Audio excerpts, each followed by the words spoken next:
não sei se você já ouviu falar sobre esse assunto.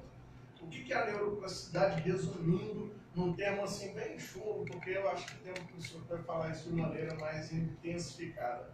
É a capacidade que a sua mente tem de criar novas conexões. Ou seja, você pode criar essas conexões. Você pode sim aprender novas habilidades. Só que existe um caminho. Não adianta você pensar que você está numa Matrix, a gente vê aquele filme da Matrix, e aí tem uma cena lá que o rapaz deita na cadeira, não sei se vocês viram esse filme, e aí eles colocam tipo um pendrive, né, um tubo aqui na nuca dele, e ele aprende um monte de coisa bem rapidamente. Não é bem assim. Existe uma maneira de você criar novas habilidades, de você aprender novas coisas, ok? Então todo esse assunto realmente me chamou muita atenção, fez muito sentido para mim, e é por isso que eu quis convidar a Rafaela Veronese para que ela então viesse falar um pouco sobre esse assunto. Se for para eu falar o currículo dessa mulher aqui, eu vou ficar meia hora falando.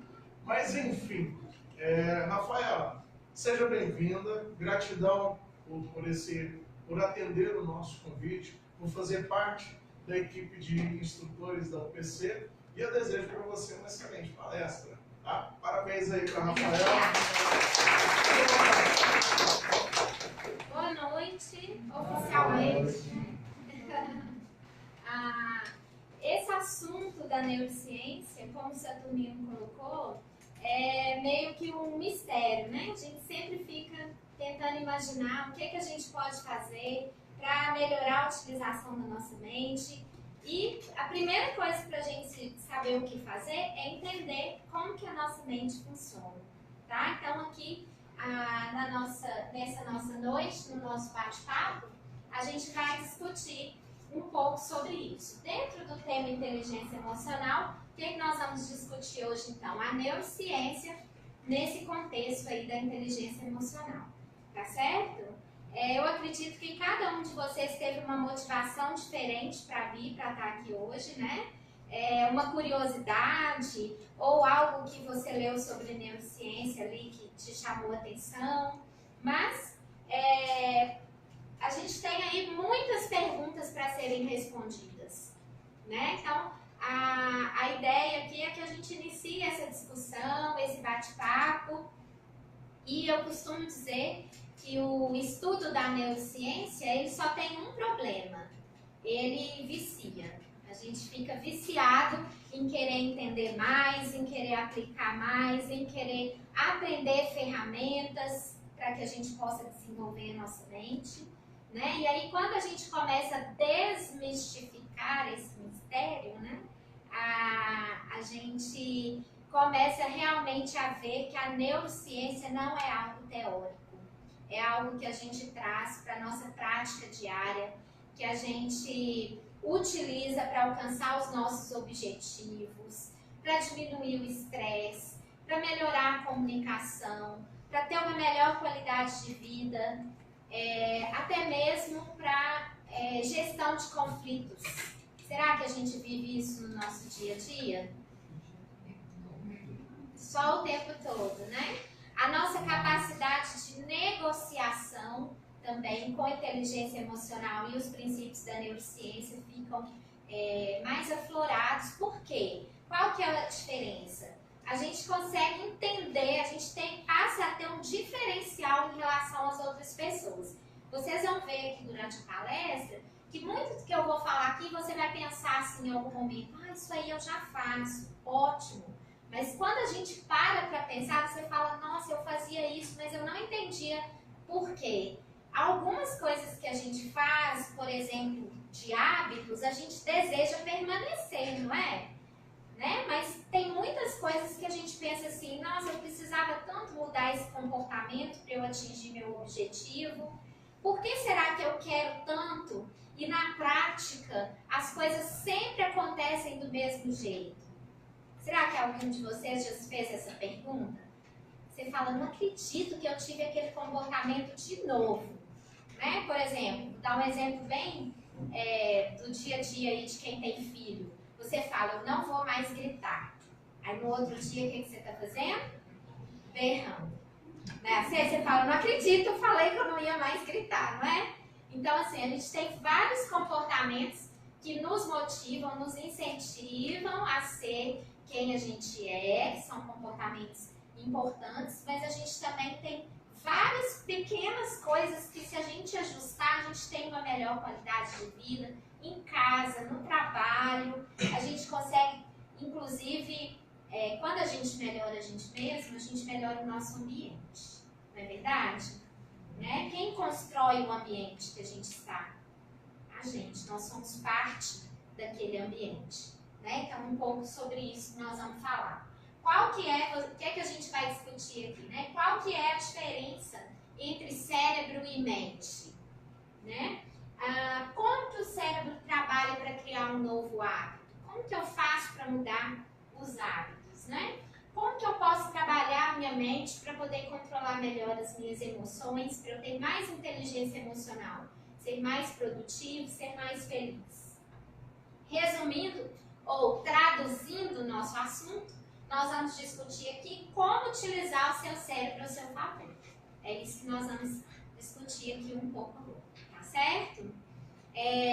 A questão, quando a gente pensa em inteligência emocional, algumas pessoas banalizam um pouco esse conceito. Acreditam, por exemplo, erroneamente, né, que a inteligência emocional é tipo, como viver mais feliz, como ser uma pessoa calma e tranquila. E não é isso que é inteligência emocional. A inteligência emocional a gente usa dentro do nosso dia a dia. Alguém aqui tem um dia a dia super calmo e super tranquilo? Muito difícil, não é? A gente até tem dias calmos e tranquilos, né? Mas a gente também tem dias cheios, dias em que acontecem problemas, né? Então, a inteligência emocional, ela não é você pensar, como que eu vou ser mais calmo e mais feliz? Não, não é isso, tá? E uma outra coisa importante da gente colocar aqui no início, para ficar bem claro qual é o nosso assunto, é que a gente também costuma confundir inteligência emocional com autoajuda, tá? Então, também não é a mesma coisa. Né? A autoajuda, ela te ajuda a criar motivação para mudar o comportamento. Isso é a autoajuda. É um mecanismo de criar motivação.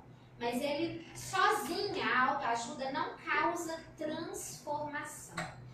Basta você ver, se a gente lesse, por exemplo, um livro Como Ser Feliz e Como Ficar Rico, a gente seria todo mundo rico e feliz. Fosse suficiente, concorda? Tá? Então, qual é essa diferença entre a autoajuda e a inteligência emocional? É que a inteligência emocional, ela causa transformação, porque ela atua, as ferramentas, elas atuam ao nível do pensamento, né? E nós vamos entender aqui que o pensamento é o que gera toda a cadeia de resultados que a gente tem.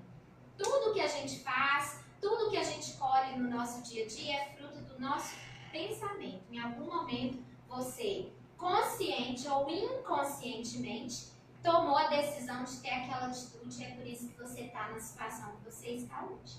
Certo? Então, esses dois conceitos aí para a gente introduzir tem que ficar bem claro. Ok? Não estou dizendo que a autoajuda não é importante, tá? Muito pelo contrário.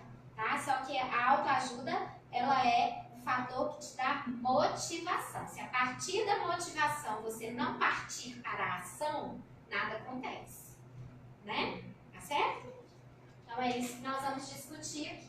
Então a primeira coisa que a gente precisa compreender, que cérebro e mente são coisas diferentes.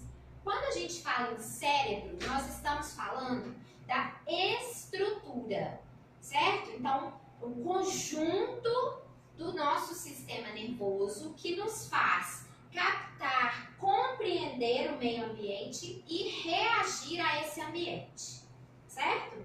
Então isso a gente depende de um aparato estrutural que é o nosso cérebro em si, certo? A mente seria a parte abstrata, é a interpretação que a gente faz das experiências que a gente gente tem, dos nossos resultados. Então, quando a gente fala em mente, nós não estamos falando em algo palpável. Tá? Então, existe aí essa diferenciação. Muitas vezes a gente usa a palavra cérebro como se fosse mente ou o contrário, tá? Mas é importante a gente fazer essa distinção entre o que é o cérebro e o que é a mente. O nosso cérebro e todo o nosso sistema nervoso, ele é composto por neurônios. O neurônio, então, é a menor estrutura do nosso sistema nervoso.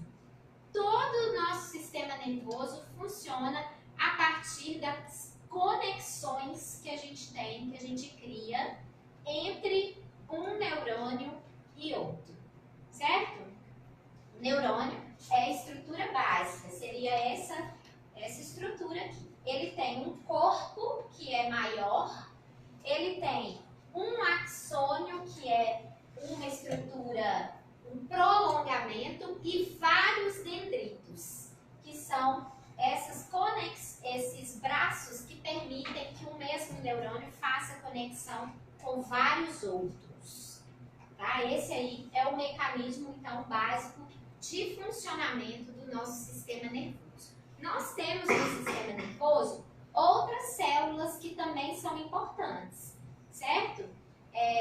Como, por exemplo, as células de bainha de mielina, já ouviram dizer? Né? São células de Schwann, são células que são responsáveis por proteger os neurônios, para garantir que o funcionamento deles aconteça de forma correta, né? Isso é muito importante. Por exemplo, um paciente, uma pessoa que tem a epilepsia, ela tem o quê?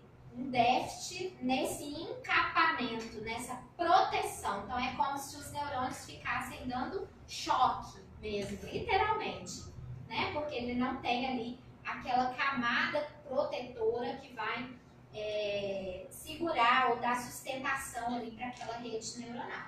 Então, a gente tem outras células. Mas a célula que nos interessa é o neurônio, porque é ele que é o responsável pelo resultado, ou seja, pelas nossas ações e pelos nossos comportamentos.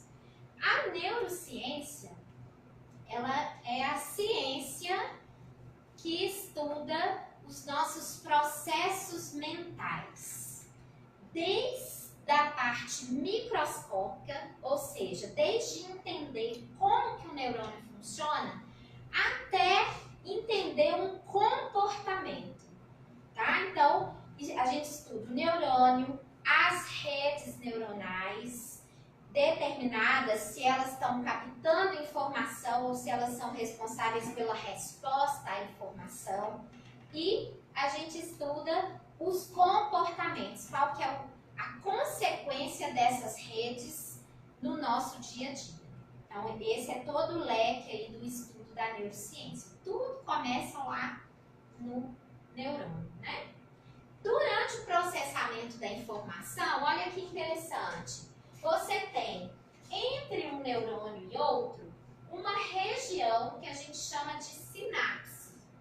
Nessa região é onde um neurônio passa a informação para o outro e aquilo vai se seguindo naquela cadeia. Quando a gente tem um estímulo repetido, há no nosso sistema nervoso um mecanismo para facilitar a nossa vida. Ou seja, o nosso sistema nervoso entende que se isso aconteceu uma vez, se isso aconteceu outra vez e aconteceu de novo, eu não preciso pensar.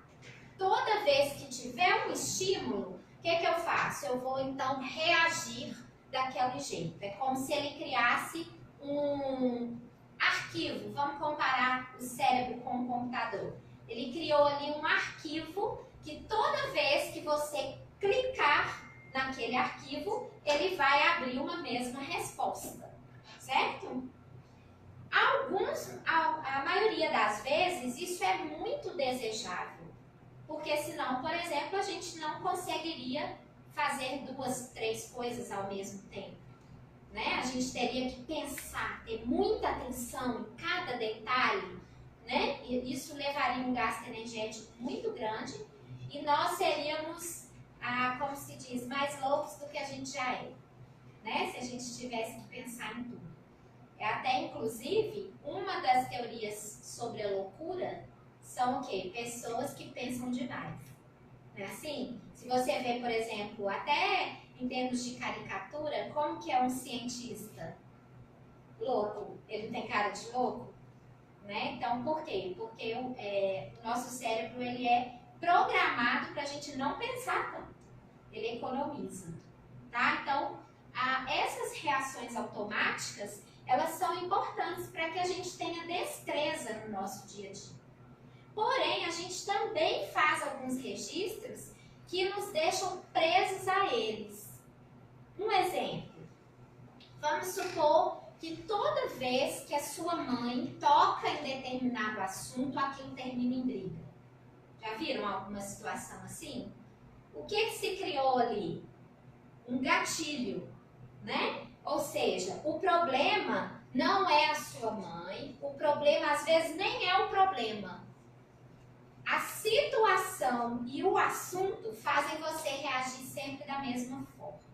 Ou seja, você criou um arquivo no seu cérebro e ali ficou registrado aquilo e quando você vê, você já respondeu, você já gritou, você já discutiu, sendo que você já falou 1000 vezes para você mesmo que essa era a última vez que você ia discutir isso com a sua mãe.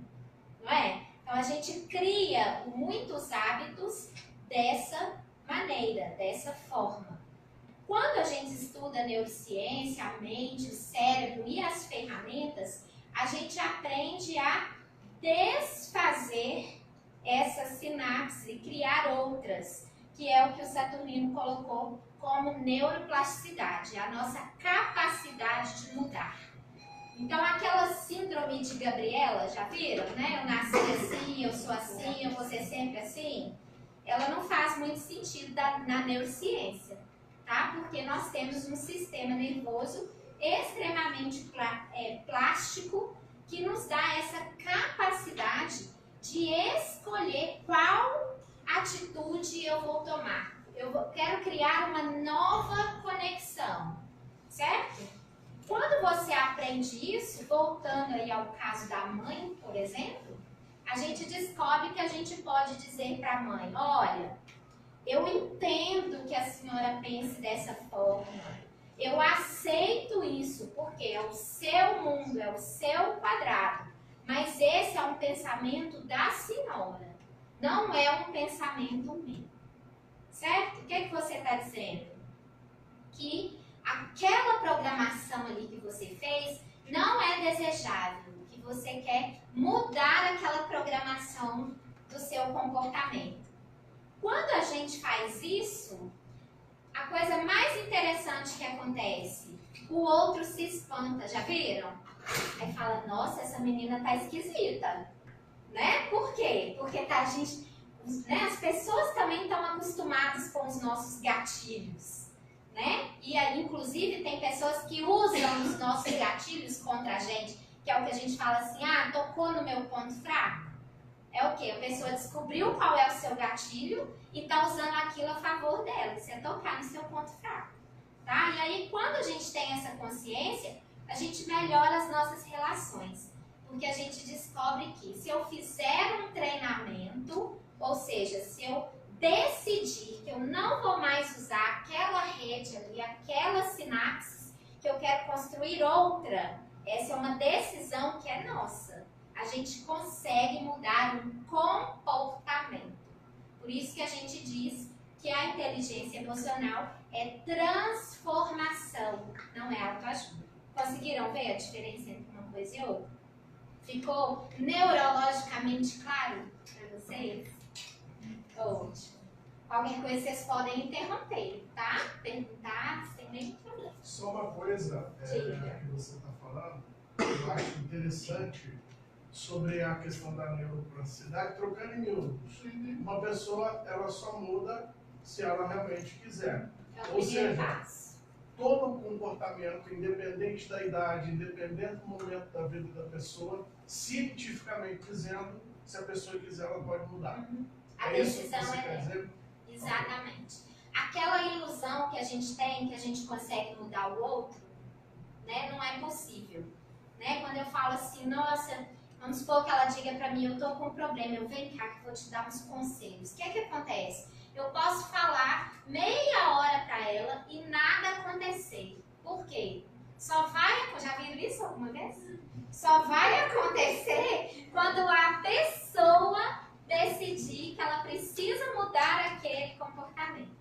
Mas o interessante é que quando a gente muda o nosso comportamento, o comportamento das pessoas ao nosso redor também é modificado, né?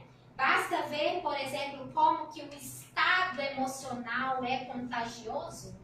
Alguém aqui, por exemplo, lembra de alguma situação, de algum amigo, algum colega de trabalho que reclama muito? Né? A gente tem que passar longe, né? Por quê? Porque se você fica muito perto de pessoas que reclamam muito, daqui a pouco o que você está fazendo?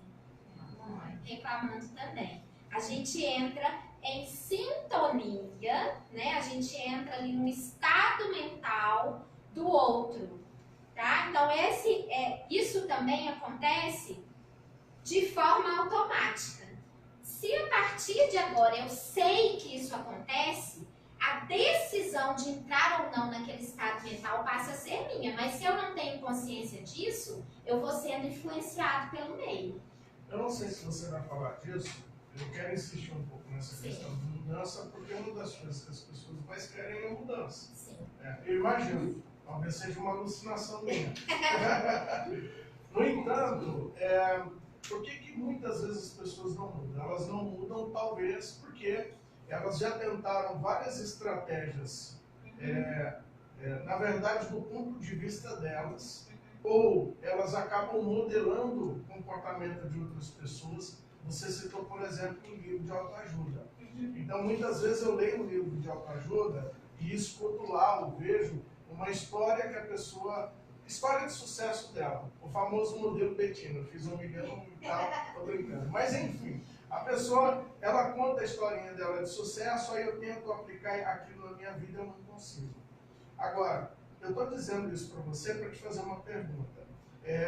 A neurociência, de alguma maneira, vai me ensinar uma maneira, ou um modelo mental, seja lá o que for, para que eu possa mudar o comportamento baseado na minha história, baseado no meu conceito, no meu jeito de ver as coisas? Ela me ajudaria nesse processo? Sim, a gente tem ferramentas de inteligência emocional, de coaching, da PNL, que é a programação neurolinguística, que nos permitem tomar consciência desses comportamentos e nos ensinam a criar novas conexões. Tudo através do quê? Da mente, certo? Muitas vezes a gente observa que a pessoa começa bem, depois ela volta para o comportamento de antes. Por quê? Porque o nosso cérebro, ele tende a querer economizar energia, né? Então nós vamos falar isso aqui daqui a pouco, que é a questão do quanto tempo que gasta para eu realmente mudar o comportamento a nível cerebral, tá? Existe aquela história de que nós temos um cérebro onde o lado direito é mais emocional e o lado esquerdo é mais racional. Realmente nós temos essas funções distribuídas dessa forma. Porém, com o avanço da neurociência, isso aqui se tornou o que a gente chama hoje de neuromito. Por quê?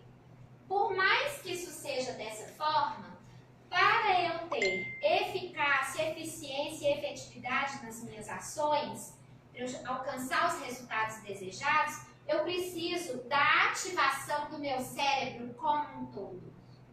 Isso aqui explica, por exemplo, por que a maioria das empresas contrata por competência e demite por falta de inteligência emocional. Tá? Por quê? A pessoa muito competente tecnicamente, ela tem um maior desenvolvimento do lado esquerdo do cérebro. Mas na hora de fazer as coisas acontecerem, eu preciso dos dois lados. E aí? Como que faz? Ela não tem ali o outro lado para ativar, para fazer aquilo ali realmente funcionar de forma efetiva. Tá? Então hoje isso é considerado um neuromito. Se a gente tivesse um lado esquerdo, que tem hora que eu trabalho com ele, um lado direito para outros momentos, se isso fosse possível, seria como se a gente pudesse ser duas pessoas. Concordam comigo? Já viram aquela pessoa que fala assim, não, eu sou estressada assim no trabalho, lá em casa eu sou super tranquilo. Eu olho assim e falo, neurologicamente isso não é possível. Entenderam? A gente é o que a gente é em todo lugar, em toda situação. Pode até ser que na sua casa você tenha mais controle emocional, não sei, tá? Mas a sua essência, ela não muda de acordo com a situação que você está, não é? E muitas vezes a gente não tem consciência de que nós somos os nossos hábitos. Por exemplo, tem pessoas que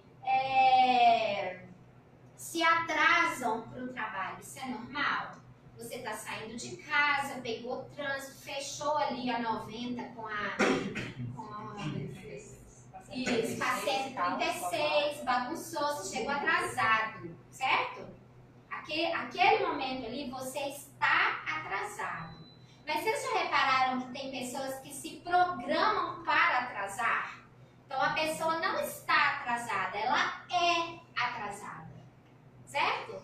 Então, o que a gente precisa observar? Quais são os nossos hábitos? Os nossos hábitos dizem quem nós somos. Certo? Tá? Isso em qualquer situação.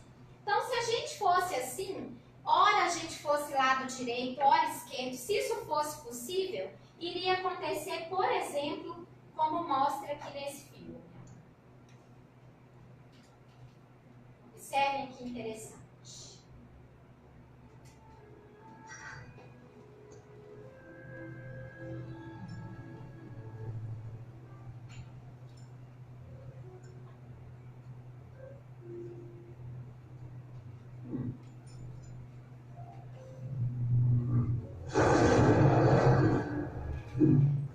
O racional tá lá arrumando garfo, né? Ao toque. Aproveitando que o emocional tá dormindo.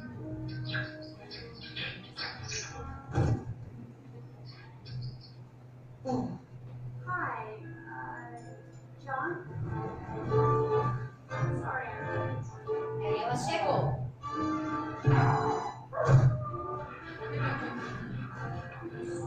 Hi, you must be Starlight.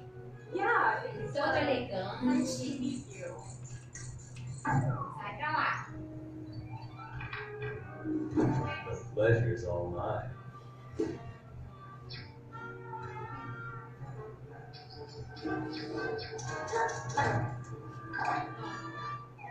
Volta o racional. Here, take a seat. Yeah, sure. Yep, I hope you're hungry because I already Tomara que ordered. esteja com fome. I'm starving. I got us something that's low in carbs and high in antioxidants, so you won't get fat. Excuse me? It's like, you don't get that. Mudança de comportamento. Accent. That's French, isn't it? No. More like Wisconsin. You're going to cheesehead here. You ever had any cheese from Wisconsin? Oh, no, cheese makes me gassy. Nossa, o que você tá falando, né? Oh, dinner's here.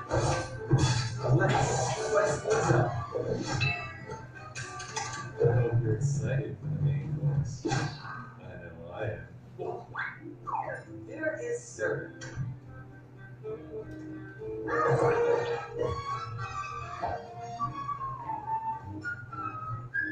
Imagina Imagina se a nossa vida fosse assim, né? Oh my god, are you okay? Give this a try.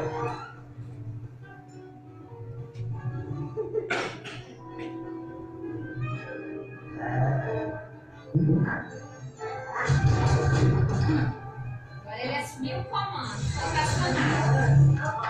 Time for some real dancing. Oh, hey, let's get moving.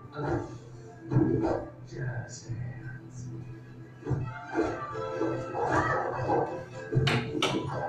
What do you say?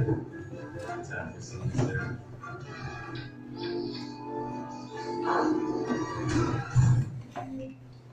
Oh, what's wrong with you? Alerta, né? As bobagens.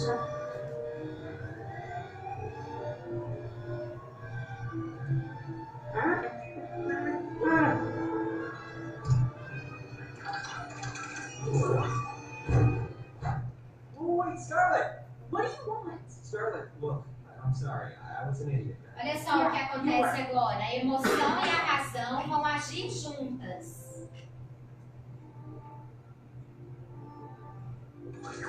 Look, I know I seem crazy, but my mind was all over the place trying to do something I thought was. But Aí põe um pouco de emoção, aí volta pra razão. I don't know. we could go dancing. I like the sound of that. Did you have anything else in mind? A chave, né?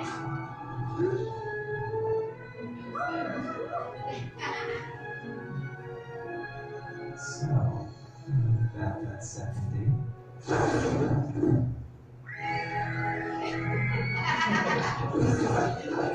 Forget dating. Let's start a family. Falou em família, tá falando só em sair. Já quer formar uma família. Pensa. Mas o que o vídeo mostra? Que não é adequado a gente agir só pela razão e também não é adequado a gente agir só pela emoção. A gente tem um pouco de emoção na razão e um pouco de razão na emoção para as coisas poderem dar certo. Né? Então, mesmo na paixão, precisa haver um pouco de razão. Né? Aquele perdidamente apaixonado, tá faltando alguma coisa ali, não tá? Né? Então, ilustra bem. O nosso cérebro, então, ele funciona através de redes neuronais. Nós formamos, então, quando a gente cria os hábitos, a gente vai formando redes que vão nos tornando quem nós somos, né? Vão criando os nossos comportamentos e os nossos resultados. As nossas redes, elas ficam muito bem estruturadas. Nosso cérebro é muito organizado, tá certo? Por isso que mudar hábitos, mudar comportamentos não é fácil, tá? Por quê? Porque eu preciso criar a possibilidade de fazer de uma forma diferente. Tá? E o fazer diferente é o que vai gerar aí essa possibilidade de criar outras redes, fazer isso de outra forma. O nosso cérebro também, ele é dividido em 3 partes. Nós temos um cérebro reptiliano, que é o doidão, né? É aquele responsável pela nossa sobrevivência, nossos batimentos cardíacos, nossa respiração, liberação hormonal. Então, esse é o cérebro reptiliano. Nós temos também uma porção do cérebro que a gente chama de cérebro límbico, que é responsável pelas nossas emoções, pelas nossas motivações. Esse cérebro límbico, ele apareceu a partir dos mamíferos. Então, só de mamífero para cima que tem o cérebro límbico. E nós temos o neocórtex, que é a região do nosso cérebro responsável pela tomada de decisões, pelo nosso comportamento, pelo nosso gerenciamento das nossas atitudes. Todos nós temos essas 3 partes. Porém, se a gente não está com da nossa mente em mãos, o nosso neocórtex, ele não consegue, ele não fica muito atuante. A gente reage só com as redes neuronais que a gente já tem. Por isso, a gente fica o tempo inteiro repetindo os nossos comportamentos. Os desejáveis e os que a gente deseja mudar. Tá? Então, a gente fica ali. Quando a gente trabalha, por exemplo, na programação neurolinguística, os padrões geradores de comportamento, a gente aprende ferramentas que vão nos ajudar a ativar o neocórtex, a colocar ele para funcionar. Falar, olha, escuta aqui, não é tudo automático não, você pode decidir, certo? Então, ferramentas da PNL, por exemplo, nos ajudam muito a aprender a utilizar o nosso neocórtex, que é uma porção que apenas nós humanos temos, né? Os outros animais têm bem menos proporção. A mente, como eu disse para vocês, ficou claro para vocês o cérebro? Agora vamos entender a mente. A mente não é algo palpável. A mente é o resultado das experiências, as interpretações que o nosso corpo faz, que geram os nossos comportamentos. Isso é a nossa mente. A gente guarda ali na nossa mente registros, por exemplo, de memória, que em alguns momentos aquilo gera comportamentos. Por exemplo, vamos pensar, o cheiro do perfume de um ex-marido, por exemplo. Se você está em qualquer lugar que a pessoa se aproxima de você, se ela tiver aquele cheiro, imediatamente ativa a sua memória, a pessoa nem abriu a boca, você já não gosta dela. Por quê? Porque você tem um registro de um estímulo gerado por um estímulo repetido, concordam comigo? Que fez você criar aquele comportamento. Então, aquele perfume eu quero distância. Você não faz isso de forma consciente, muitas vezes. Quando alguém te pergunta, mas por que você não gostou dele? A pessoa não sabe responder. Depois que ela, né, se você investigar, a pessoa vai chegar lá, ela vai conseguir te dizer, né? E da mesma forma, lembranças positivas. O cheirinho da casa da avó, ou o cheiro da comida de alguém, não é assim? Só o fato de você estar naquele ambiente, com aquele cheiro, já te relaxa, já te traz boas lembranças que mudam o seu estado mental. Então, as ferramentas também de inteligência emocional, coaching, PNL, elas conseguem fazer você usar essas memórias boas ao seu favor. Você transfere a sensação daquele momento positivo para uma situação negativa. Isso muda o seu estado mental e muda o seu comportamento. Entenderam como que a transformação acontece? Tá? Então tudo começa onde? No pensamento, né? Tudo começa na nossa mente. A nossa mente, então, ela é a nossa melhor amiga. Mas se a gente não tomar cuidado, ela também pode se tornar a nossa pior inimiga. O nosso cérebro, ele faz de tudo para provar que a gente está certo. Então, se você fala, por exemplo, para você mesmo, isso não vai dar certo. Não vai. Não é? Por quê? Porque o seu cérebro, ele vai fazer toda uma programação do seu comportamento para que aquilo dê errado. Ai, na hora eu vou gaguejar, vai. Porque você está falando para você mesmo o que é que vai acontecer. Certo?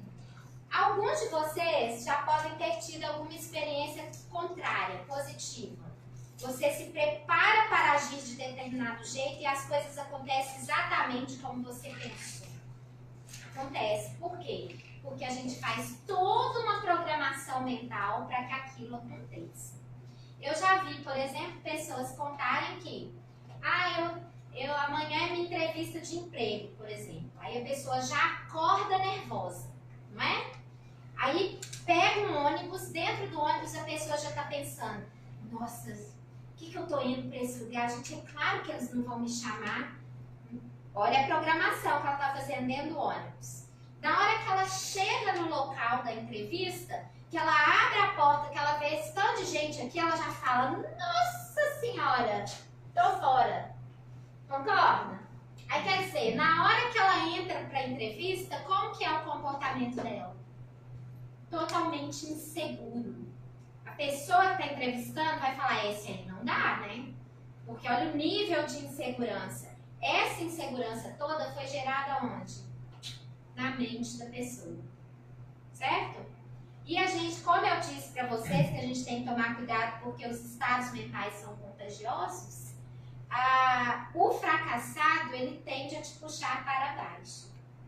Né? Então, ele, por exemplo, fala assim, olha, não, você vai lá na entrevista amanhã, não deu certo para mim hoje não, viu? O que ele está fazendo? Jogando, né, ali um estado emocional para que ele entre no mesmo estado que eu estava.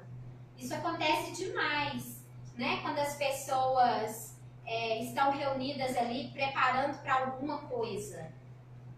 Fuja do pessimista, né? O pessimista que fala que vai dar errado, né? Essa pessoa, ela pode influenciar o seu comportamento através do estado mental. Isso é muito sério, tá? Então, a mente é desse jeito.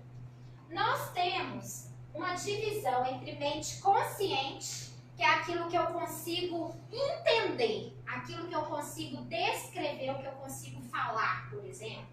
E uma mente inconsciente, que, olha só, 10% dos nossos comportamentos, 10% da nossa mente é responsável pelos nossos comportamentos, ações e atitudes. E eu tenho aqui 90% da minha mente inconsciente fazendo a estrutura, a base para esses comportamentos, que são os nossos sentimentos, emoções, nossas crenças e os nossos desejos. Então pense bem, olha só, eu tenho aqui um objetivo, certo? A minha mente consciente manda você ir em direção ao seu objetivo, não é? Mas, dependendo do que você tem aqui embaixo, esses 90% podem estar gerando uma corrente para o lado contrário. E aí você não consegue entender por que mesmo você querendo mudar, mesmo você querendo ir em busca do seu objetivo, não está dando certo. Tá? Então, quando a gente toma consciência disso, a gente começa a perceber que essa mente inconsciente, ela precisa ser melhor compreendida, ela precisa ser melhor trabalhada. Tá? A gente diz inconsciente porque esse não é um processo que voluntariamente você consegue identificar. Por exemplo, uma crença limitante muito comum é em relação a dinheiro. Né? Muitos de nós ouviram aqui, quando pequenos, que dinheiro não é bom, dinheiro não traz felicidade. Manda buscar, né? Dinheiro é sujo. É difícil ganhar dinheiro. É difícil ganhar dinheiro. Ou todo mundo que tem muito dinheiro é porque roubou. Né? Quando a gente ouvia isso dos nossos pais, das pessoas próximas, as pessoas não falam isso com a gente com uma intenção ruim. Era o melhor que a pessoa tinha a oferecer na sua educação. Então não é na questão de culpar, de quem é a culpa. Não é esse o problema. O problema é que depois que a gente cresce, quando a gente está quase conseguindo dinheiro, a sua crença limitante faz uma corrente ao contrário, e aí você fala, opa, isso não é pra mim. Eu não mereço, o dinheiro é sujo. E aí, toda vez que você está muito perto de prosperar, você começa de novo do zero, porque você se auto-sabota. Né? A gente começa a ver um monte de dificuldade. Não está na hora, não. Esse projeto aqui, nesse momento, para mim não dá. Você começa a pôr um monte de dificuldade, que quando você percebe, você está indo ao contrário do seu objetivo. Tá certo? Então, isso é inconsciente. Por isso que é importante importante também trabalhar com as ferramentas mentais que nos ajudam a identificar quais são essas crenças que não colaboram para que a gente vá em direção aos nossos objetivos. E essas ferramentas mentais? Então, a gente trabalha com as ferramentas do PNL, da inteligência emocional, do coaching, que fazem a gente ter esse clique. Na hora que a gente tem esse clique, a gente toma a decisão de criar novas conexões, certo? Então, é a partir desse momento que a gente toma consciência do que é inconsciente. Tá? É emocionalmente inteligente quem consegue equilibrar, então, o racional e o emocional, a razão e a intuição, a lógica e a paixão. Vocês viram que a gente precisa de um pouco de cada coisa para a gente ter aí o sucesso tão desejado. Isso, então, é o que a gente chama de inteligência emocional, tá? A identificação dos nossos sentimentos e das nossas emoções nos permite entender, gerenciar e controlar. A gente deixa de fazer aquilo de forma automática e é como se a gente fizesse um próximo filtro. Opa, eu não vou agir dessa forma, eu decidi que eu vou ter uma atitude diferente. Isso é possível e é o que a gente usa aí na nossa inteligência emocional. Parar de agir no automático. E o nosso desempenho, obviamente, melhora muito quando a gente toma consciência disso, quando a gente consegue agir dessa forma, certo? Da mesma forma, e por que eu disse que a gente acaba mudando as pessoas ao nosso redor?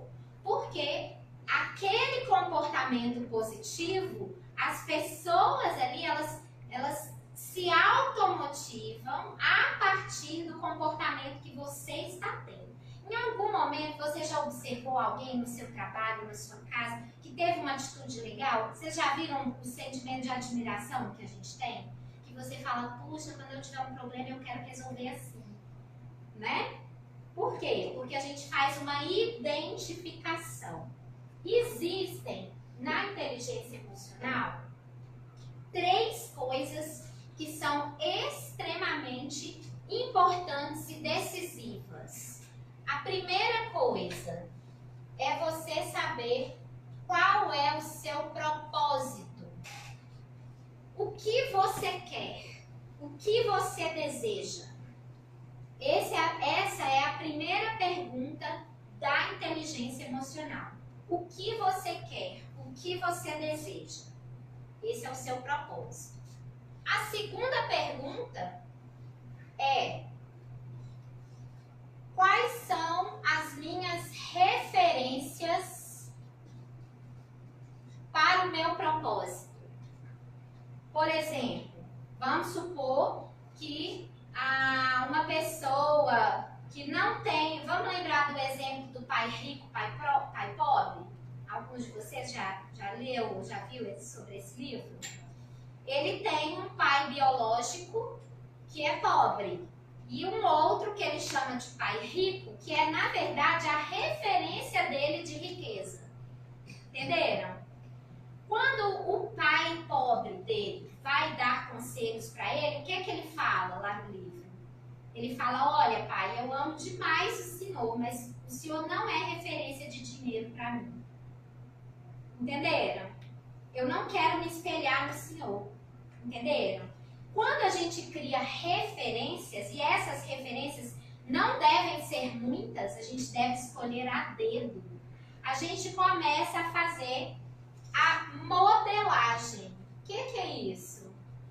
Eu vou identificar nas minhas referências quais as características e os comportamentos que aquela pessoa tem que fazem ela ter aquele propósito que eu quero. Entenderam? Quais são as características chaves, por exemplo, de um bom líder? Eu quero ser uma boa líder. Então, qual é a minha referência de liderança? Tá certo? E referência, gente, não é uma coisa que você pergunta pro outro. é uma coisa, a referência é interna, é a sua referência, certo? Por exemplo, eu posso perguntar para uma pessoa, qual é a sua referência de riqueza? E ela dizer, riqueza é ter uma casa própria. Entenderam? Olha a referência. E outra eu pergunto, não, riqueza é poder viajar para a Europa todo ano, riqueza é poder tirar 3 meses de férias. Entenderam que as referências são diferentes? Tá? Então a pergunta-chave é, qual é o meu propósito e quais são as pessoas que são referências para mim? Referências para você. Cuidado para não pegar emprestado uma referência muito fora do seu propósito, certo? E a terceira coisa que a inteligência emocional requer de nós é o preço. Qual é o preço que você está disposto a pagar para atingir o seu propósito? Você só vai conseguir criar conexões que te levem aos comportamentos adequados para você atingir o seu resultado, se você souber que preço que você está disposto a pagar por aquilo. Por quê? Porque senão isso aqui vai te boicotar. Isso aqui vai jogar por terra os seus objetivos. Por exemplo, outro dia eu estava ouvindo uma dessas blogueiras famosas aí, que o propósito dela é ficar muito multimilionária. E aí ela estava num hotel, lá com tudo pago, no hotel, e ela explicando no vídeo que ela ia parar o vídeo ali porque ela estava com sede e a água do hotel custava R$5. E que ela ia andar uns 3 quarteirões lá no lugar que ela estava para ir comprar uma água, porque ela não ia pagar água de R$5, porque o propósito dela é ser multimilionária. Entenderam? Para algumas pessoas, então é uma crítica. Se ela afirmou isso lá no vídeo, isso para ela faz sentido. Mas, por exemplo, eu também quero ser multimilionário, vocês querem? Mas eu não sei se eu andaria 3 quarteirões numa cidade que eu não conheço, sozinha, igual ela estava, para economizar o que? Ela ia comprar uma água de R$2,50? Entenderam? Isso é um preço. Você está disposto a pagar esse preço? Esse, por exemplo, é um exemplo de um preço que, para mim, eu, Rafaela, isso não fez sentido. Para algumas pessoas faz, concordam? Tá? Isso aqui é tudo muito individual. Assim como, por exemplo, para mim faz todo sentido trabalhar durante a semana e fazer um curso no final de semana. Por quê? Se eu preciso aprender, se eu preciso evoluir, se eu preciso desenvolver e o meu dia só tem 24 horas, eu não consigo, eu preciso usar o meu tempo livre. Tem gente que fala, nossa, eu não faço curso de fim de semana de jeito, você tá louco curso de fim de semana? E ainda mais ter que pagar para fazer o ainda curso. paga, pensa, que absurdo. Aí quer dizer, esse é um preço que pra mim, eu, Rafaela, faz sentido. Entenderam? Que o preço é o que faz sentido pra você dentro do seu propósito. Sem essas 3 coisas, você não consegue desenvolver a inteligência emocional. Você vai, no máximo, ficar ali na superficialidade de livros de autoajuda, que na hora que você lê, você fala, que legal, mas na prática você não consegue aplicar. Então, a primeira ferramenta de inteligência emocional, o primeiro exercício que vocês têm que fazer de inteligência emocional é definir esses 3 passos aqui. Qual é o seu propósito, quem serão suas referências nisso e qual o preço que você está disposto a pagar por isso. Tá certo? Isso é o básico, né? Então, a inteligência emocional é como se a gente pudesse trabalhar, controlar os nossos sentimentos para que a gente não tenha reações automáticas que muitas vezes nos distanciam do nosso propósito.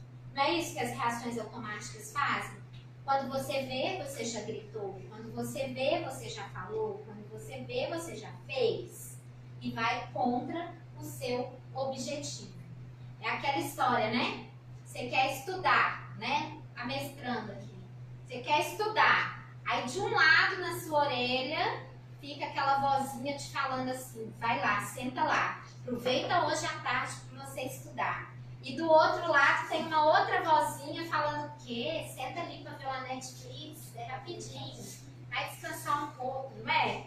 E aí, né? Como controlar isso?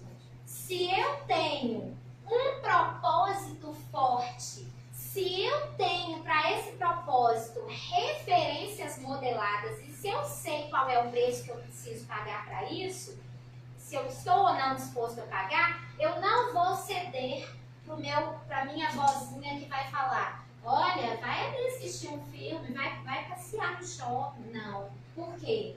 Porque você tornou aqueles sentimentos ali que são inconscientes, que ficam tentando mudar o rumo da sua correnteza, você tornou esses pensamentos conscientes e você decide que você quer ir em busca do seu propósito.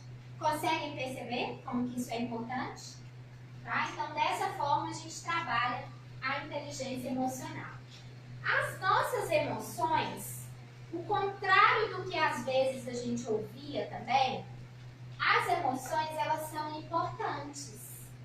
Então, sentir raiva é importante. Mostra que a gente está vivo, não é assim? Sentir medo. Imagina se a gente não tivesse medo de nada. As pessoas que menos têm medo são as que mais se arriscam, as que morrem mais jovens, por exemplo. São as que não têm medo de nada. Então, todos os nossos sentimentos, todas as nossas emoções, elas são importantes. O problema é que a gente tem que saber controlar isso de forma que aquilo não seja prejudicial. Antigamente, né, a gente era muito educado a não transparecer as emoções. Não pode chorar, não pode rir, não pode ter nenhuma emoção, né, exacerbada, não era assim? E muitos de nós, a gente ainda repete esse comportamento com os nossos filhos. A gente fala, não fica bravo, não é para ficar triste. Como assim?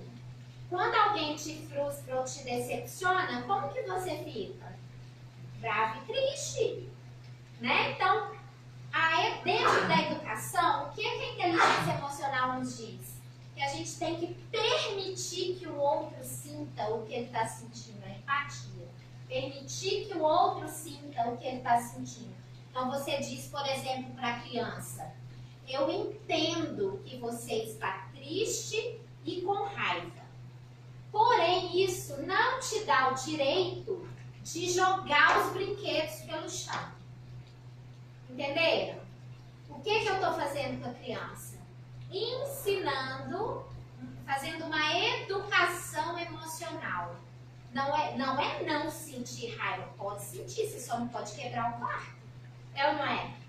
Né? Então é a gente saber controlar, identificar as emoções e controlar para que você não tenha um comportamento inadequado, prejudicial.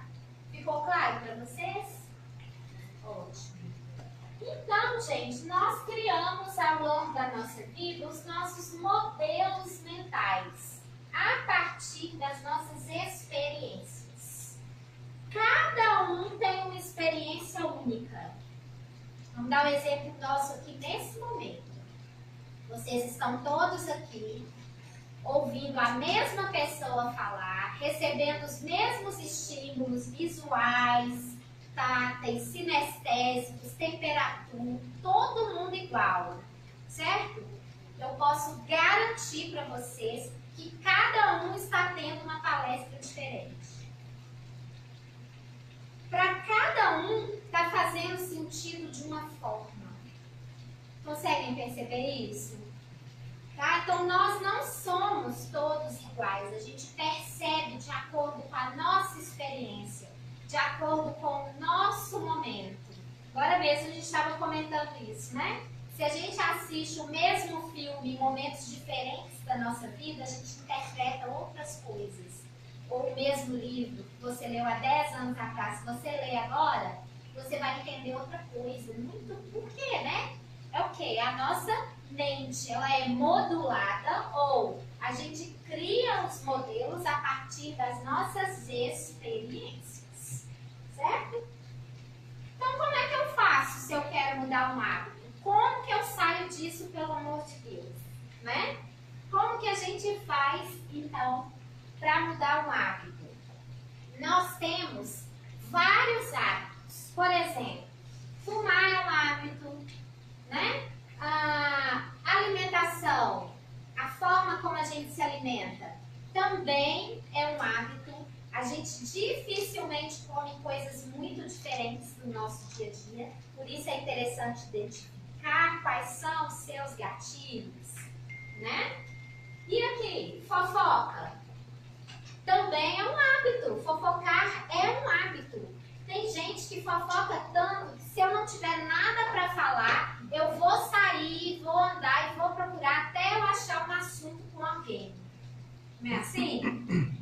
Tá? Então, fofoca também é um hábito. Conseguem ver que os hábitos formam quem a gente é? Né? Além desses hábitos maiores, a gente tem uma coleção de pequenas coisas que a gente normalmente gostaria de mudar. Por exemplo, eu queria gritar menos e ouvir mais. Explodir menos e ajudar mais. Adiar, procrastinar menos e fazer mais. Eu queria comer menos e correr mais, né? Queria gastar menos e ganhar mais, não é assim? Queria sofrer menos e sorrir mais. São hábitos, são comportamentos que a gente deseja mudar. Seja para fumar ou se alimentar melhor, ou seja para hábitos mais sutis, o mecanismo de se mudar hábitos é o mesmo. E ele se baseia nesse looping que eu estou mostrando aqui para vocês. Ó. A gente tem um gatilho, ou seja, um estímulo, que faz com que a gente repita o comportamento, que é o que a gente chama de rotina, para obter alguma recompensa. É isso que a gente faz o tempo inteiro. Então, por exemplo, eu quero mudar o hábito de gritar. Eu estou gritando muito com as pessoas. Qual é o gatilho? Em qual momento? Qual é o estímulo que me faz gritar? É quando eu sou contrariado? Ou é quando eu preciso, o outro vai começar a falar? Se ele falar isso, vai tornar o caos. Quer dizer, eu já sei, eu já consegui identificar qual é o gatilho daquele comportamento, certo? Eu observo aquela rotina, como que eu ajo a partir daquele gatilho, qual é o meu passo a passo, como que eu vou agindo a partir daquele gatilho.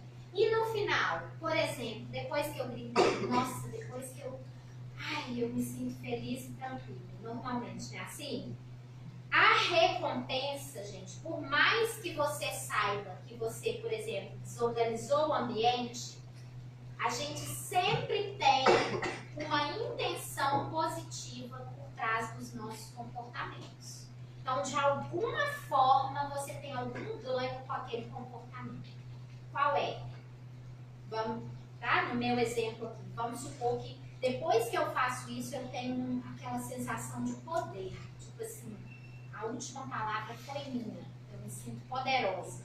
Então, eu identifiquei o gatilho, a rotina e a recompensa. Se eu quero modificar, eu preciso, não adianta eu tentar mudar de cara a rotina, porque aí a gente se frustra. No primeiro dia a gente grita menos, no segundo dia também, mas a partir do terceiro dia a gente volta a gritar do mesmo jeito ou até mais do que antes. Concordam comigo?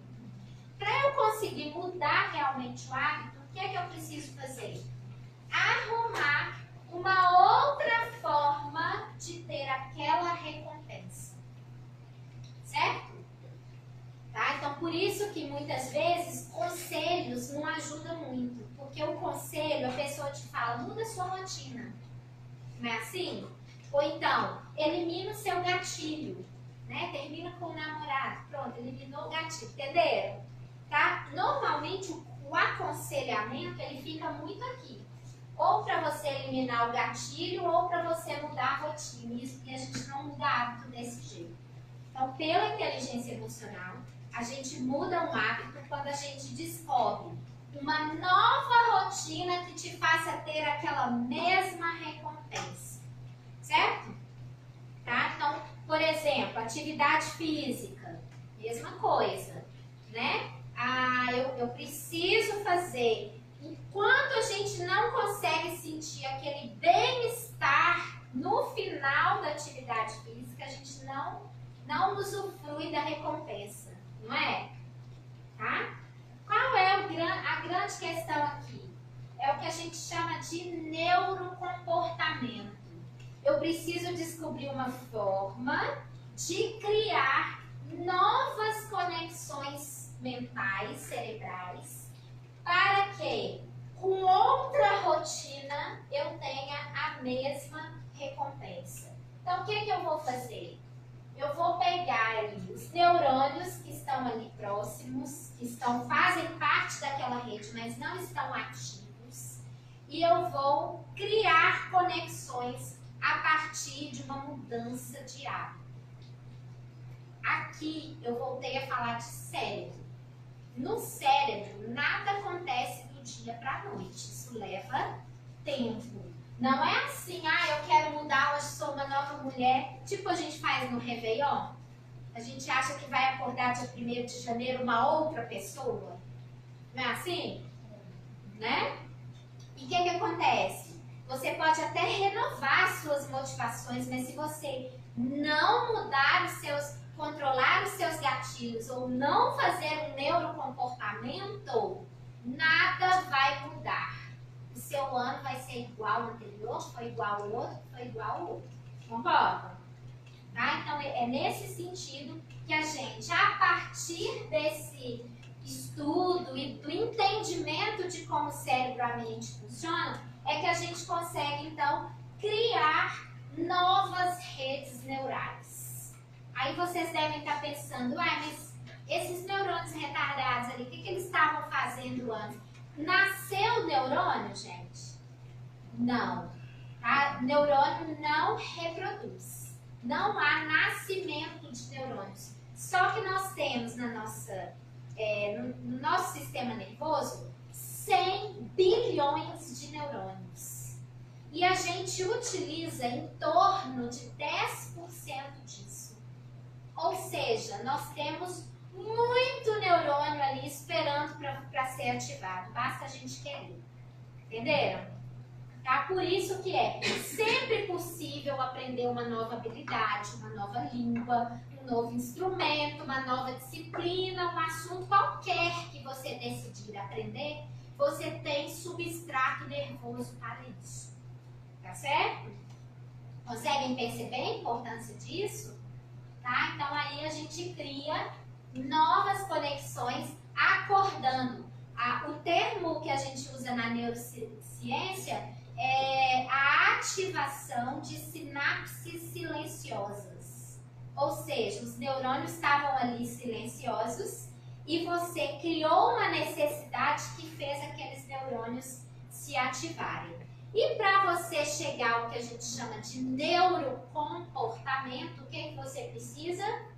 Repetição. Tem que fazer,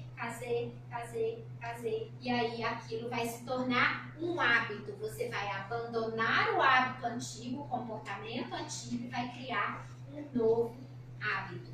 Tá certo? Só fazendo um parênteses aqui, que a gente também aprende quando a gente estuda coaching, PNL, qualquer uma dessas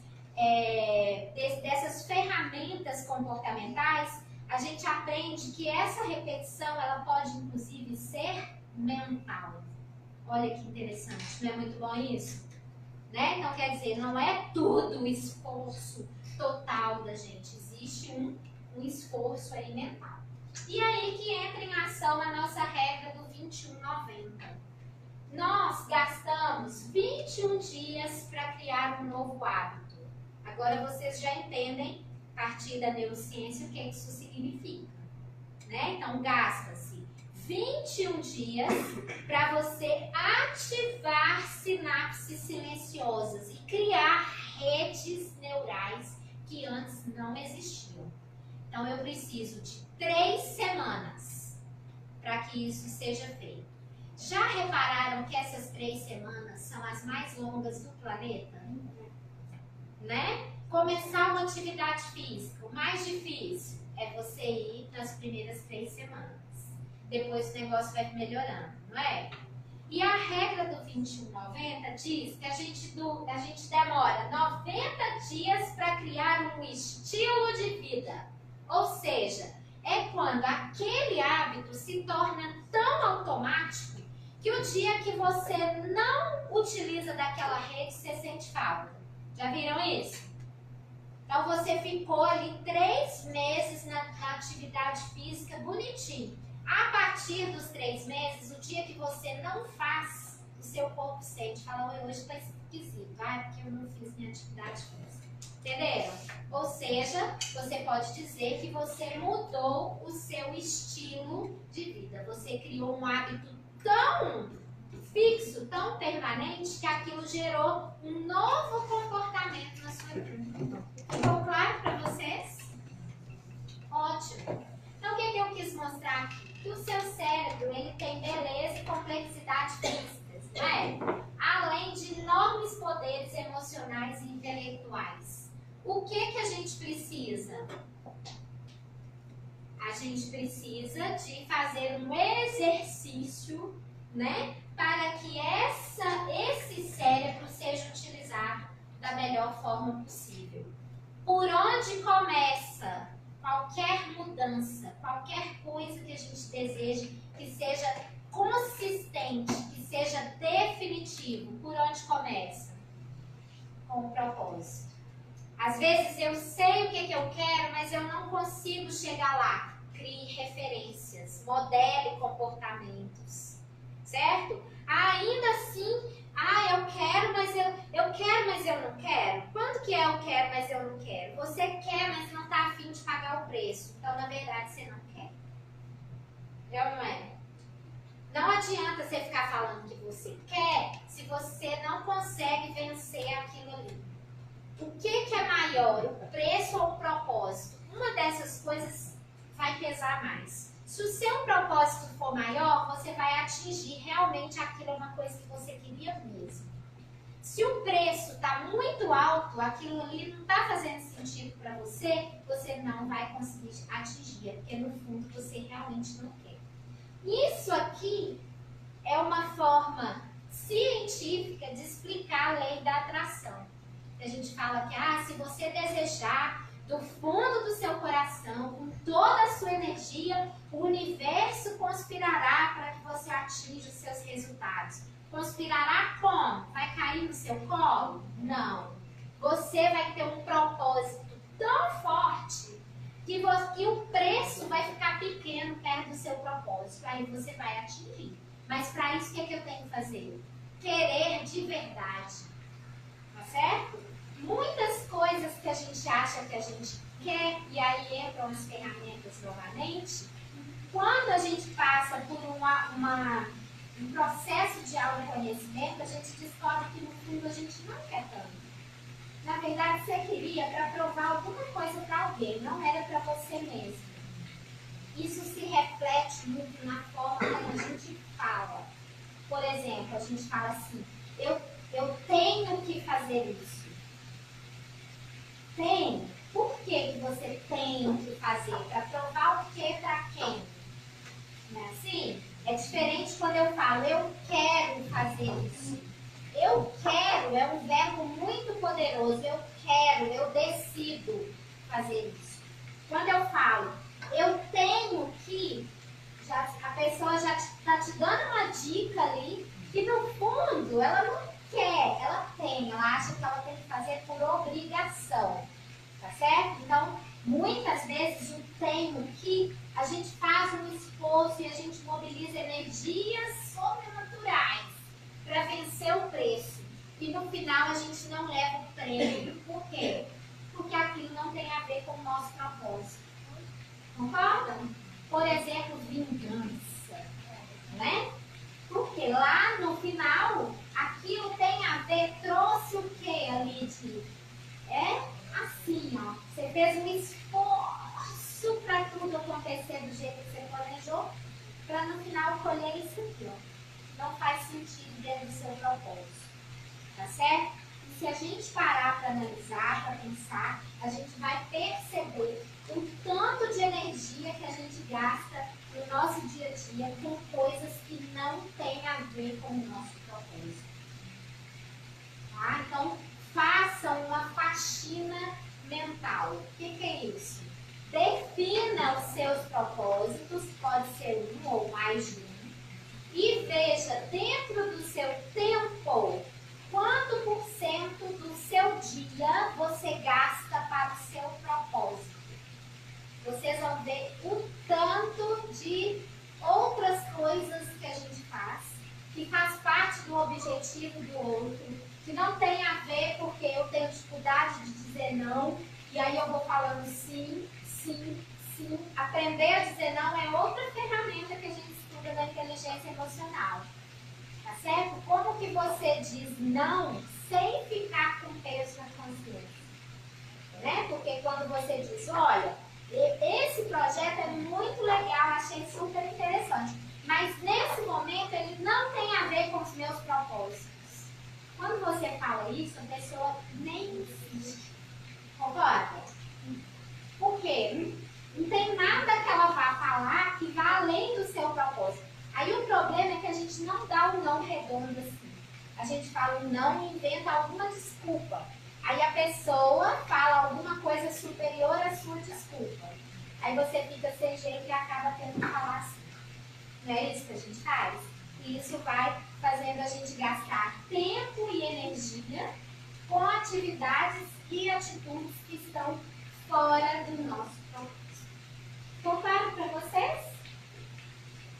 Concluindo então, os nossos pensamentos influenciam o funcionamento do nosso cérebro.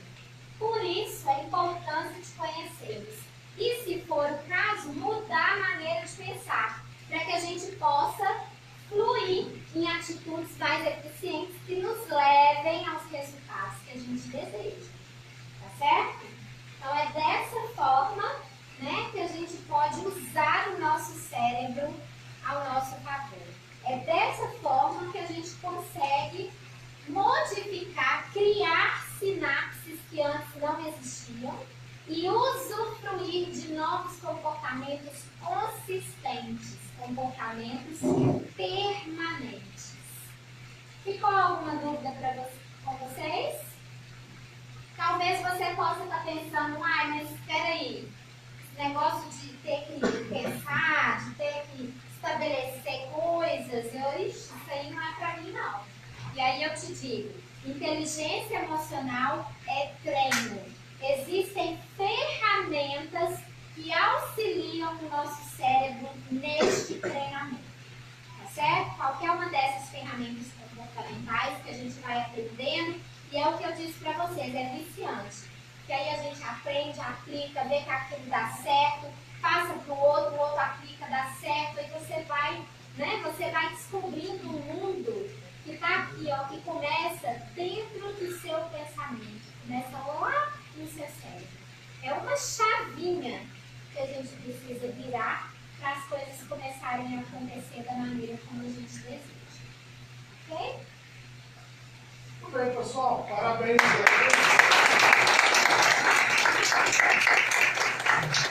Eu não sei se vocês têm perguntas, já estamos aí quase chegando no final da nossa palestra. Mas eu tenho algumas perguntas assim, bem rápidas para a Rafaela, porque... Sabia. Tá? Ah, é? Eu sou o chato, né? É o chatixa. Chatixa. Muito bem. Mas, Rafaela, essa questão da mudança, da inteligência emocional, da neurociência, de maneira prática, o que eu posso fazer? Como que eu posso utilizar a neurociência e a inteligência emocional no meu dia a dia? De maneira que eu posso fazer isso? O primeiro passo, o primeiro exercício da inteligência emocional é esse, da definição do propósito, das referências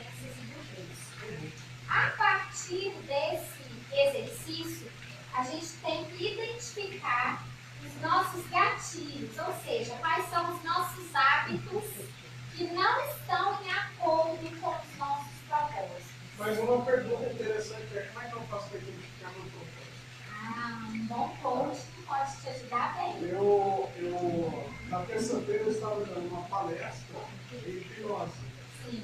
E aí eu, na palestra, eu disse o seguinte: que quando a gente nasce e a gente cresce, a gente já escutou nem falando.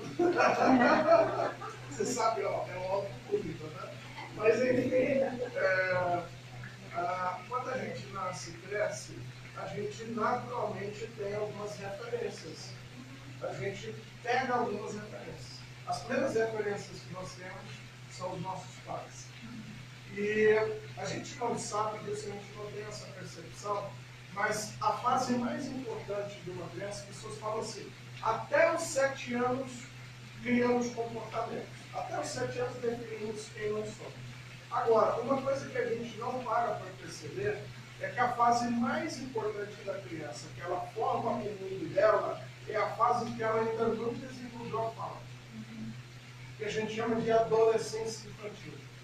Por um momento, imagina só você querer uma coisa que você não sabe o que você quer e tentar falar para o outro aquilo que você não sabe o que você quer. Angustiante. É isso que acontece na cabeça da criança. Então, tem alguma coisa que me incomoda que eu não sei o que é. Tem alguma coisa que eu quero que eu não sei o que é. E aí, a única estratégia que eu tenho para comunicar a criança, qual é? Chamar a atenção. Emoções, né? Chamar a atenção. Aí eu posso chorar para chamar a atenção, ou eu posso pegar o copo Jogar. para chamar a atenção.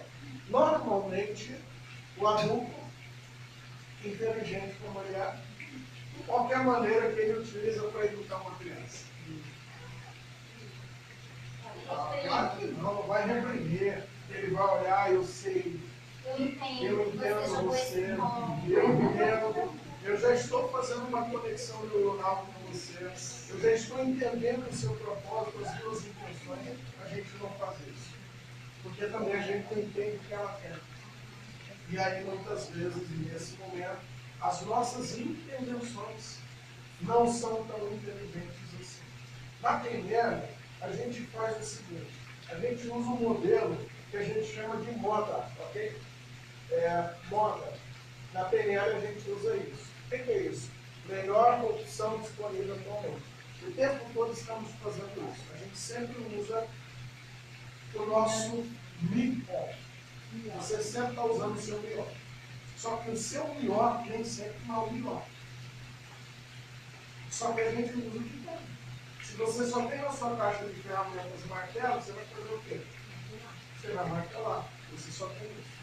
Então, o adulto, a criança, nós, sempre, a Rafaela falou uma coisa interessante. Os nossos comportamentos têm intenção positiva. Ok? Então, o adulto, quando estupra uma criança, ele está perdendo a intenção positiva dele. Qual é? Não sei. A gente não sabe, porque a gente não entende a cabeça dele.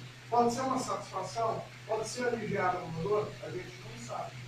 Então, mudança de comportamento, quando a gente vai falar de propósito, a gente precisa entender uma coisa muito importante. Que entender o nosso propósito é fazer uma viagem de volta. Não é fazer uma regressão, mas é fazer uma viagem nas nossas experiências. Entender quais são os modelos, as referências, as informações que adquirimos ao longo do tempo. Existe uma pessoa, ele até foi prêmio Nobel de Fisiologia, chamado Conrad Lorenz. Ele é um fisiologista, é um doutor nessa área. Ele criou uma teoria chamada teoria do imprint. Então, todos nós criamos impressão da realidade. Então, para a gente entender o nosso propósito, o primeiro passo para a gente entender isso é descobrir os nossos imprints. Quando eu entendo eles, eu consigo fazer aquilo que a PNL chama de imprint. Então, eu estou contando todas essas histórias para vocês, para dizer para vocês o seguinte: se fosse fácil mudar, era só fechar o olho, Como ficar rico? dormir, aí no outro dia acorda que estou feliz. Então existe um processo, existe uma metodologia, existe um caminho. É isso? Sim, E qual é o caminho? Se não houvesse substrato neurológico para isso, não seria em vão a gente tentar, né? O que a gente sabe é que as ferramentas que trabalham os comportamentos nos deixam mais claros quais são os nossos verdadeiros propósitos, nos reconectam com a gente mesmo. Se vocês pensarem no mundo de informações que a gente tem, hoje a gente vive num mundo para fora e a gente precisa, onde está o nosso propósito? Aqui dentro. Né? Então, através de ferramentas comportamentais, a gente consegue não só identificar quais são os nossos propósitos reais, como também entender o que eu preciso trabalhar nessa viagem, certo? O que tem nessa viagem que atrapalha eu atingir, eu chegar lá onde eu desejo, certo? Então, o próprio treinamento mental, o diálogo interno é muito importante, né? As perguntas poderosas, por exemplo, do coaching, o que elas fazem? Não é a pessoa te falar o que você tem que fazer. É você, com aquelas perguntas, de repente ter um clique. A resposta está dentro da gente. Mas a gente muitas vezes não consegue enxergar porque a gente não tem essa percepção dos nossos imprints. Tudo bem, então se vocês gostaram dessa palestra, eu gostei da palestra. A Faela, ela vai ministrar uma formação para nós de neurociência e junto comigo de inteligência emocional. É isso? Eu não sei se eu vou dar conta do recado. Mas enfim, a gente se uniu para a gente trazer uma formação de neurociência. Tá? Esse, na verdade, é o primeiro passo que você vai entrar no mundo da neurociência. A Faela, na verdade, tem uma formação avançada em neurociência. A gente vê muitas pessoas falando de neurocoaching, neurovendas, neuroliderança, neurocomportamento, mas muitas vezes a gente não. As pessoas falam disso, mas não tem noção exatamente do que estão falando. Marketing pouco conteúdo. Exatamente. E como a Rafaela é doutora em neurociência, eu acredito que ela é uma fonte confiável de conhecimento para que a gente então possa sugar muita informação da Rafaela. Então, se você se interessar por esse assunto, Jefferson está aqui, o Bruno está ali atrás, então são pessoas aí que trabalham com a gente. E espero que vocês tenham gostado dessa palestra. Na próxima semana, é isso? Próxima semana? Dia 9, terça-feira, nós vamos dar uma palestra de como identificar mentira. Microexpressões faciais. Então, nós vamos dar essa palestra de microexpressões faciais.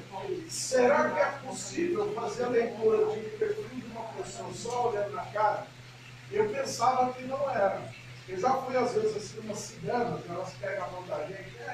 Meu filho, você é isso, você é aquilo. Essa mulher. Aí eu olhava assim, como é que essa mulher sabe muita coisa sobre eu? Depois, quando eu comecei a estudar expressões sociais, eu vi que a cara nossa fala muito mais do que a gente comenta. Cada linhazinha de expressão dessa conta uma história sobre nós. Por exemplo, eu sei que ela é mandona, ela é muito mandona.